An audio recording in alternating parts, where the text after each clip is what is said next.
영어로 이렇게 인사해 보겠습니다. 쿨한 믿음을 가지십시다 라고 인사해 보겠습니다. 네, 쿨한 믿음을 가지십시다. 네, 쿨한 믿음을 가지며 삽시다. 네, 목사님 인사가 좀 이상합니다 라고 생각하실 수도 있으실 텐데요. 우리는 사람과 상황에 연연해 하지 않고 예수님을 바라보며 쿨하게 달려가는 사람들인 줄 믿습니다. 할렐루야, 아멘. 이 쿨하다라고 하는 표현은 90년대부터 등장한 단어라고 합니다. 척 클리스디만이라고 하는 기자가 쓴 작년에 나온 책인데요. 90년대라고 하는 책에 보면 이 90년대부터 등장한 이 쿨하다라고 하는 단어는 인생에 중요하지 않은 것들을 신경 쓰지 않고 그 길을 가는 새로운 표현인데, 그 표현이 요즘도 사용이 됩니다. 청소년들도 이 표현을 이해하기도 하고 또 가끔은 사용하기도 하는 것들을 보면서 인생을 살 때 이 마음이 참 중요한 것 같다는 이야기를 합니다. 신앙에 있어서도 쿨할 때가 필요합니다. 오늘 말씀에서는 이 쿨하지 못해서 실패한 한 부류의 사람들과 또한 쿨한 믿음을 잘 소유하여 하나님의 기쁨이 된 또 반대면을 살펴보려고 합니다. 오늘 본문은 아브라함의 아들 이삭의 이야기입니다. 아브라함은 하나님의 복의 시작이고 또 그 복을 전달하는 첫 단추입니다. 그 아들인 것이죠. 내가 너로 큰 민족을 이루겠다고 하였고, 이삭은 그 명령을 이어나가는 사람입니다. 하나님께서 이삭에게 주신 명령입니다. 26장 2절에서 4절을 같이 읽겠습니다. 시작. 여호와께서 이삭에게 나타나 이르시되 애굽으로 내려가지 말고 내가 내게 지시하는 땅에 거주하라. 이 땅에 거류하면 내가 너와 함께 있어 내게 복을 주고 내가 이 모든 땅을 너와 내 자손에게 주리라. 내가 내 아버지 아브라함에게 맹세한 것을 이루러 내 자손을 하늘의 별과 같이 번성하게 하며 이 모든 땅을 내 자손에게 주리니 내 자손으로 말미암아 천하 만민이 복을 받으리라. 아멘. 하나님께서 이삭에게 주신 명령은 앞서 색을 칠해서 본 것처럼 크게 보면 4가지입니다. 너는 애굽으로 내려가지 말고 지금 이곳을 잘 지키고 있어라. 내가 너와 함께 있어. 하나님께서 함께 있어 너의 앞전에 아버지에게 약속한, 아브라함에게 약속한 그 복을, 언약을 이룰 것이니 땅을 너에게 기업으로 줄 것이다 라고 하는 말씀을 이삭에게 해주셨습니다. 이삭은 이제 이 도전을 실행해 나가야 합니다. 그러면 이삭이 있는 곳은 어디인가? 그랄이라고 하는 곳입니다. 그랄은 아버지 아브라함이 실수했던 곳이죠. 그곳의 왕 아비멜렉에게 자기의 물론 누이죠, 자신의 부인을 누이라고 속여서 겁나서 거짓으로 이야기하였던 그 실수를 했던 곳입니다. 하나님께서는 이곳 그랄에 다시 이삭을 데리고 오셨고, 이곳에서 하나님이 다시 언약의 말씀을 상기시켜 주시고 이곳을 이제 다시 믿음으로 써나가자고 도전을 하는 것이죠. 그런데 우리가 읽은 것처럼 이삭이 열심히 농사를 그곳에서 지으며 살았는데 그곳의 그랄의 사람들이 아브라함 때의 우물을 전부 다 메워버리는 일이 발생합니다. 그래서 이삭은 새롭게 우물을 팝니다. 첫 번째 우물을 팠습니다. 그런데 그랄 사람들이 와서 이 우물이 우리 땅에 있으니까 자기 것이라고 주장을 하며 빼앗아 갑니다. 그 우물의 이름을 에색이라고 했고요. 다투다라는 뜻입니다. 다른 곳에 또 우물을 팠습니다.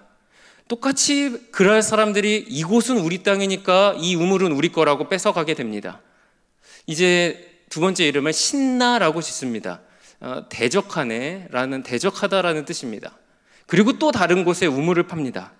그곳에서는 이제 시비가 걸리지 않았고 땅이 넓다라는 이름의 르호봇이라고 하는 이름을 그 우물에 지어줍니다. 상황을 좀 더 우리 현대식으로 살펴보자면 이런 상황이었을 것 같습니다. 농사를 짓고 있는 이삭이 아버지의 우물들이 많은데 종이 온 거예요. 이삭 주인님, 아버지 때에, 아브라함 때에 가지고 계셨던 모든 우물들을 그랄 사람들이 다 메워버렸습니다. 아니, 심보가 얼마나 고약하면 이삭에게 이 우물 좀 같이 쓰자고 하면은 그것을 거절할 사람이 아니었을 텐데, 그런데 그 우물을 다 메워버립니다. 그리고 나서 이삭이 다른 곳에서 우물을 파자라고 우물을 팠죠. 그런데 또 종이 와서 주인님, 그 우물을 팠는데 물이 나왔어요. 그런데 그랄 사람들이 뺏어갔습니다 라고 하는 것이죠. 근데 그때 이삭이 자꾸 다투네 라고 하고 아무렇지 않게 그 자리를 일어나는 거예요. 또 다른 곳에서 파보자 라고요. 다른 곳에서도 우물이 나왔습니다. 그런데 또 종이 와서 그 우물도 뺏어갔어요 라고 하면서 대적하네 라고 그 자리를 일어나 버리는 거예요. 첫 번째 우물은 에색, 두 번째 이름은 신나. 네, 발음이 좀 이상하긴 한데요. 그리고 이제 세 번째, 다른 곳에서 또 파자. 근데 이번에는 종이 그 우물은 터치하지 않는데요? 라고 하면서 온 것이죠. 이삭이 말합니다. 봤지? 땅은 넓어 라고 이삭이 말했을 상황입니다. 우리는 신앙생활을 하면서 이 두 가지의 자세가 필요합니다. 우리 첫 번째는 이 그랄 사람들, 우리가 성경을 묵상할 때 이 너무 선의의 사람들만은 묵상을 하고 이 경계해야 될 자세들을 묵상하지 못하기도 하는데요. 이 그랄 사람들의 편에서 보면 우리에게 주는 교훈이 명백합니다. 한번 따라해 보시겠어요? 좀 잘 되면 어때? 좀 잘 되면 어때? 네, 이 자세가 우리에게는 필요합니다. 한쪽은 이삭 좀 잘 되면 어때? 그 사람. 그런데 박수 쳐주는 게 아니라 그 우물 같이 쓰면 이 사막이지 않습니까? 우물 나오면 그것을 어떻게든 같이 쓰면 좋잖아요. 그런데 어디서 굴러온지도 모를 그런 사람이 인생이 술술 풀려나가니까 용납이 안 되는 것이죠. 영화 아마데우스라고 하는 영화가 있습니다. 모차르트와 안토니오 살리에리라고 하는 이 두 명의 음악가를 대조하는 영화이죠. 영화는 시종일관 이 모차르트의 비범함과 그리고 살리에리의 평범함을 대조합니다. 물론 살리에리도 궁중 작곡가로서 훌륭한 사람이 맞았어요. 그런데 살리에리가 보기에는 이 모차르트가 잘 되는 게 너무너무 이해가 안 되는 것이에요. 그런데 이 영화에서 살리에리가 기독교인으로 나옵니다. 그러면서 이런 기도를 해요. 한번 들어보세요. 하나님은 왜 대체 나처럼 신심이 깊은 사람은 외면하시고 저런 상스럽고 조야하고 철이 덜 든 것 같은 망나니에게는 어쩌자고 천재적인 재능을 주셨는가 라고 이 실망과 분노로 시샘의 기도를 하는 모습이 나옵니다. 그러면서 이내는 자기 마음을 다스리지 못하고 마지막에 모차르트가 쓰는 진혼곡을 자기가 썼다고 위장하기에 이르러요. 물론 쓰기는 썼습니다. 모차르트가 누워서 병상에서 음을 불러주고 살리에리는 적으니까 자기가 적었죠. 이 모차르트가 죽으면 그 곡 자기가 썼다고 위장할 준비를 다 해놓습니다. 이제 스포일링은 여기까지 하고요. 영화 중반부에 가면은 사실 모차르트는 내가 죽인 거랑 같아 라는 고백을 하기까지 이릅니다. 우리가 신앙생활을 할 때 다른 사람이 좀 축복을 받으면 잘 되면 어때? 라고 생각을 가질 필요가 있습니다. 이제 곧 명절입니다. 추석이지 않습니까? 민족의 큰 명절 추석과 설이 있지 않습니까? 저는 이 설날이 되면은 제가 이전에 청소년 사역을 할 때 아이들이 세뱃돈을 받지 않습니까? 여러분 세뱃돈 아이들이 얼마 정도 받는다고 생각하세요?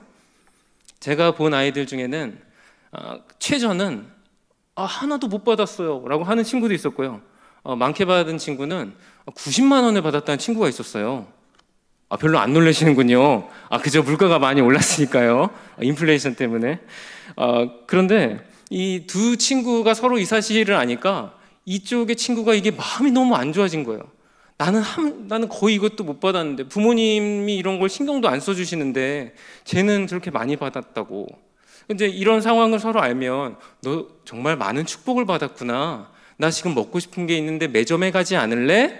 라고 이런 엔딩이 나왔으면 좋았을 텐데 이게 정말로 마음이 무너지는 거예요.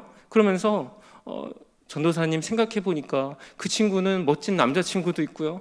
생각해보니까 걔가 외모가 저보다 훨씬 더 예쁜 것 같아요. 이 세뱃돈으로 시작해서 관계, 외모 하나씩 하나씩 다 무너지는 거예요. 그런데 나중에 알고 보니까 이 친구 세뱃돈 안 받은 거 아니었었어요. 이 비교의식, 세뱃돈으로 시작하여 도미노가 무너지니까 이 시샘이, 이 비교의식이 자기의 모든 걸 다 무너뜨린 거죠. 오늘 말씀에서도 정확하게 그럴 사람들이 시샘했다고 써 있습니다. 아이들만의 문제일까요? 어른들도 같지 않습니까? 어떤 것 하나에 마음이 무너지게 되면 그것이 물질이 됐든 무엇이 됐든 다른 것이 순차적으로 계속 마음을 무너뜨리고, 그리고 이러다가 이내에는 이 그랄 사람들이 그 우물을 메워버리는 잔인한 일을 한 것과 같이 우리는 다른 사람과 비교하면서 정작 우리가 소유한 최고의 보물인 예수 그리스도의 그 행복감을 놓쳐버리는 실수를 할 때가 있지는 않은가 하는 점입니다. 사랑하는 온 세계의 성도 여러분, 쿨하시기를 축복합니다. 다른 사람의 축복을 시샘하는 것이 아니라 예수 그리스도를 소유한 부자로 충만하시길 축복합니다. 아멘. 그렇습니다. 우리는 예수 그리스도로 행복한 인생이죠. 첫 번째가, 다른 이가 축복을 받으면 다른 사람 잘 되면 좀 어때? 나는 예수님을 소유한 행복한 사람이니까로 사는 게 첫 번째라면, 두 번째는 이삭의 모습에서 볼 수 있는, 또 따라해 보시겠습니까? 좀 손해보면 어때? 조금 손해보면 어때? 라는 마음입니다. 제가 이 그랄 목자들을 계속 묵상하다 보니까 은혜를 너무 많이 받아서 저에게도 적용할 부분이 많고 중요한 부분을 놓칠 뻔했어요. 사실은 복의 통로는 이삭이지 않습니까? 이삭의 면에서 살펴보면 이삭은 아버지의 우물을 다 뺏겼고요, 자기가 판 우물까지도 물론 메워졌고 자기가 판 우물도 뺏기기에 이르렀습니다. 화나지 않으십니까? 네, 화나죠. 그러면은 이삭이 사실은 이걸 되찾아올 힘이 없었을까요? 저는 그렇게 생각하지 않습니다. 왜냐하면 이삭의 아버지는 누구이죠? 아브라함이잖아요. 아브라함은 우리가 사실은 놓치고 있는 부분이, 이 사해 전쟁이 일어났을 때 그 전쟁통에 롯이 포로로 끌려가게 되죠. 그때 아브라함은 318명의 용사들과 함께 게릴라전으로 조카 롯을 탈취해 오기도 합니다. 큰 용사였던 것이죠. 그러니까 아브라함은 이 자리에 없더라도 전화 한 통이면은 318명의 마동석과 같은 삼촌들을 소환할 수 있었어요. 그래서 전화해서, 삼촌, 아빠 그 우물들 알지? 그거 그랄 사람들이 다 메웠다? 라고 전화 한 통 하면 임꺽정 같은 삼촌 318명이 우르르 내려와서 상황 정리한다는 말입니다. 그런데 그렇게 하지 않았어요. 자꾸 다투네 라고 기도의 자리로 갔습니다. 그리고 두 번째 우물을 팠죠. 그런데 또 뺏겼죠. 사실 삼촌들한테 전화할 것도 없습니다. 이삭도 오늘 말씀을 보시면 거부라고 했거든요. 자기에게도 군대나 용병이 있었을 거예요. 내 밑으로 다시 밥 하면은 이 군대들이 잔뜩 이미 모여서 그것을 다시 빼앗아올 수 있었다는 말입니다. 그런데 자신의 육체적인 생각, 이런 육체적인 소욕이 아니라 그곳에서도 자꾸 왜 대적할까? 라고 기도의 자리로 온유하게 들어가는 것이죠. 그러다가 세 번째야 이제 더 이상 시비가 걸려오지 않는 것을 보면서, 봤지? 땅은 넓어 라고 말할 수 있던 것이죠. 이삭이 왜 이렇게 참을 수 있었을까요? 사실 우리는 그래서 말씀을 함께 꼼꼼히 앞절을 본 것입니다. 하나님께서 약속해 주시지 않으셨습니까? 이삭아, 너는 다른 곳으로 힘들다고 도망가지 말고 지금 이곳 내가 너에게 준 곳에서 견디고 있으면 내가 너와 함께하고, 그리고 너의 아버지에게 준 언약과 복을 너에게 줄 것이니, 그리고 뭐라고 하셨죠? 땅을 너에게 기업으로 줄 것이다 라고 말입니다. 하나님께서 땅을 너에게 줄 것이라고 약속하셨기 때문에, 그 약속을 믿기 때문에 그 땅의 한 구석에 있는 우물 몇 개 뺏긴 것은 하나님의 언약을 보자면 아주 작은 부분이기 때문에 전혀 마음이 무너내리지 않을 수 있던 것이죠. 그렇습니다. 우리의 인생이 일희일비하지 않을 수 있는 이유는 하나님의 그 언약의 축복이 우리에게도 있기 때문이기에, 그렇기에 우리는 인생을 살 때에 좀 손해보면 어때? 하나님이 우리에게 주실 복은 훨씬 더 큰데 라고 말할 수 있는 줄 믿습니다. 오늘 말씀을 우리가 우물은 물질적인 부분이기 때문에 꼭 물질에만 적용할 수도 있지만 크게 본다면 우리의 많은 인생의 영역에서 손해본다는 생각이 들 때 우리가 그것들을 견디지 못할 때가 많이 있지 않습니까? 학생분들도 이 자리에 많이 계신데 친구들이랑 있다 보면은 혹은 팀플이나 과제를 하다 보면 저도 그런 적이 있거든요. 제가 PPT를 예쁘게 잘 만드는 그 비교적 그런 은사가 요만큼이 있었어요. 저도 정말 열심히 했는데 그걸 가지고 발표한 친구만 선생님과 교수님께 칭찬을 들으면은 마음이 너무 막 무너지는 거예요. 시샘이 나고 또 나 이게 막 이거 손해보는 것 같고 말이죠. 내가 더 열심히 했는데 라는 생각들. 이것 또한 또 학생들만의 문제입니까? 우리 또한 이 많은 부분에서 한쪽에서는 내가 아니라 다른 이들이 축복을 받으면 좀 어때?가 무너질 때가 있고 한편에서는 내가 조금 손해볼 수도 있지. 하나님이 주실 복은 이거에 비하면 아무것도 아닌데 라는 생각을 놓칠 때가 많이 있습니다. 우리가 그렇다면 이 마음을 어떻게 지킬 수 있는가? 이 본문을 창세기 26장을 만약에 예수님께서 설교하셨다면은 여러분 뭐라고 설교하셨을 것 같습니까? 저는 이것을 고민하다가 사실은 예수님께서 이미 설교하셨다는 것을 찾게 되었습니다. 그 말씀을 우리 같이 읽어보겠습니다. 예수님이 오늘 창세기 26장을 한 절로 요약해 주셨어요. 같이 읽어볼까요? 시작. 온유한 자는 복이 있나니. 아멘. 이삭의 이야기지 않습니까? 온유한 자는 복이 있나니 땅을 기업으로 받을 것임이라.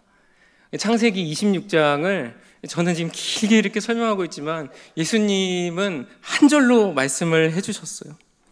이삭이 이 창세기를 대표하는 또한 구약의 온유한 자로 대표가 됩니다. 우리가 아브라함, 이삭, 야곱의 하나님이라고 하나님을 많이 묘사하지 않습니까? 그런데 이상한 생각 안 드셨습니까? 아브라함의 하나님, 이삭의 하나님, 야곱의 하나님. 아브라함은 우리가 나눈 것처럼 용사였어요. 복의 첫 단추예요. 하나님이 명령하신 곳으로 믿음으로 갔어요. 그런데 또 물론 야곱은 참 바람과 같은 풍운하의 인생이었어요. 자기 욕심대로 살려고 했지만 하나님과 씨름하면서 그렇게까지 하나님과 교제하고 자기의 잘못을 뉘우치고 완전히 새 사람으로 거듭나게 되었어요.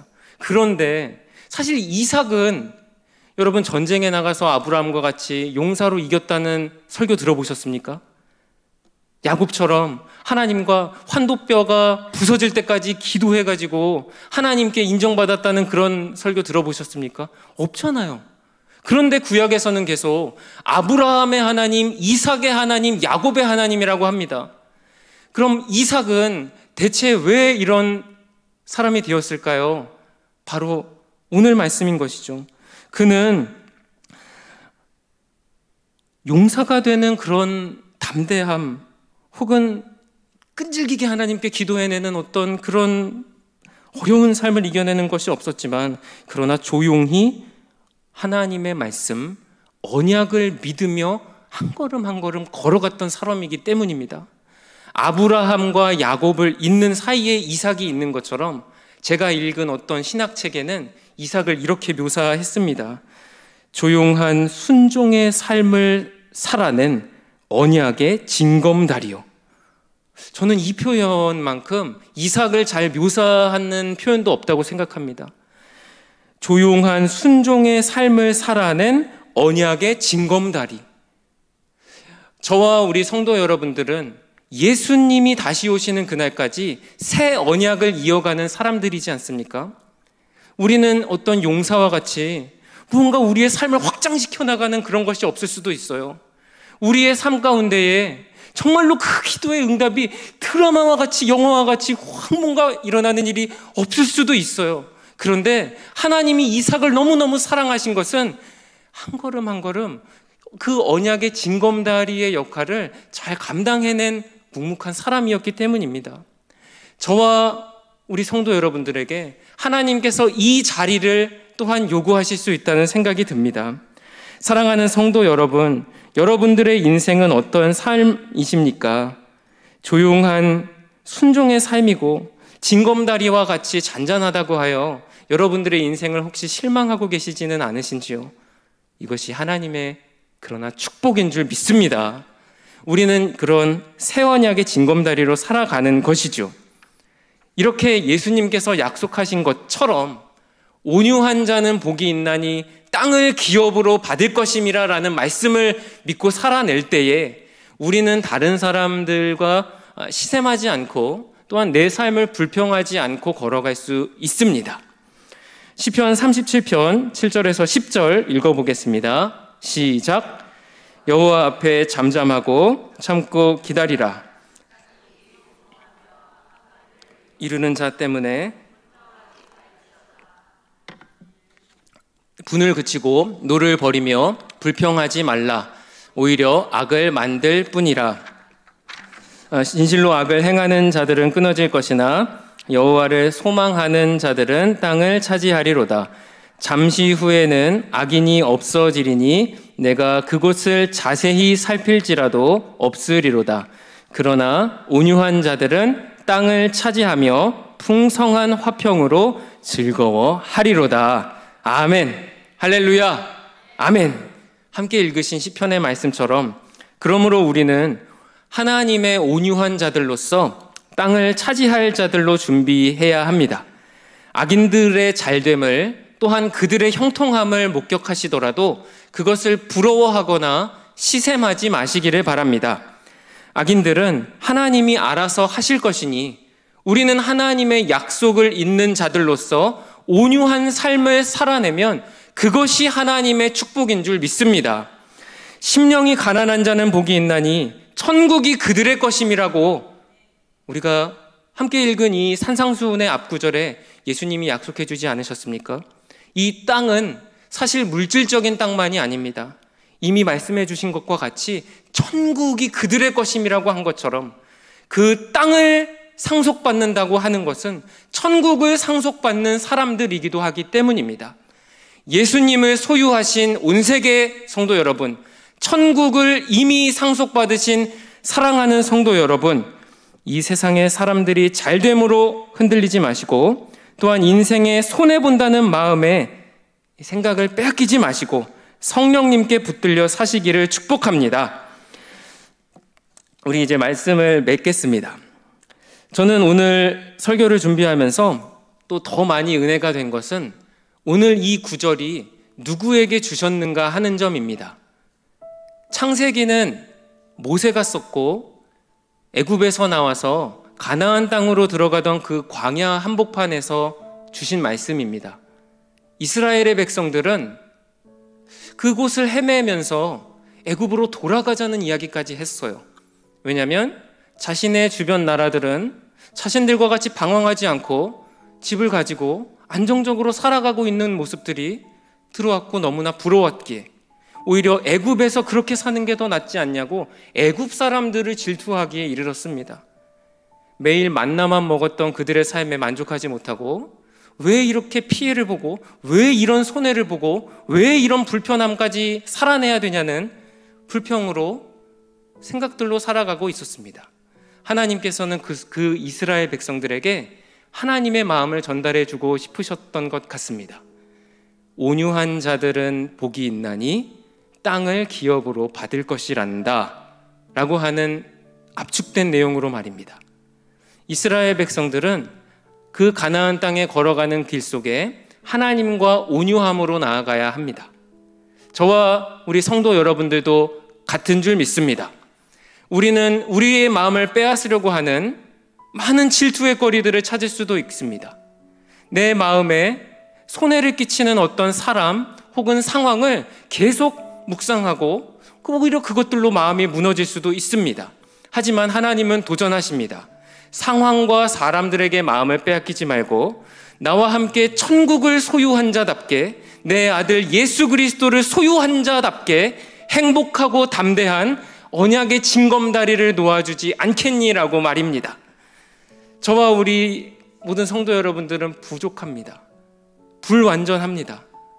저는 오늘 말씀에서 더 은혜가 된 것은 이 이삭 또한 이런 축복을 받음에도 불구하고 사실은 1절부터 보시면은 아빠 아브라함이 자신의 부인을 누이라고 실수한 그 실수의 자리에서 똑같은 실수를 저지릅니다.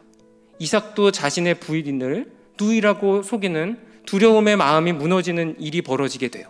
그런데 오늘 12절에는 하나님께서 그것들에 대해서 이삭을 언약에서 지워버리는 것이 아니라 오히려 이런 큰 축복으로 이삭을 감싸고 있는 모습을 봅니다. 저와 우리의 모든 모습들은, 인간의 모습은 불완전합니다. 하지만 그럼에도 불구하고 믿음을 가지고 나아가는 사람들에게는 하나님의 축복이 있는 줄 믿습니다. 새 언약과 축복의 징검다리이신 온세계교회 성도 여러분들께 부탁드립니다. 성령 충만한 사람들로서 이 세상에 예수님의 징검다리가 되어주시길 부탁드립니다. 아멘.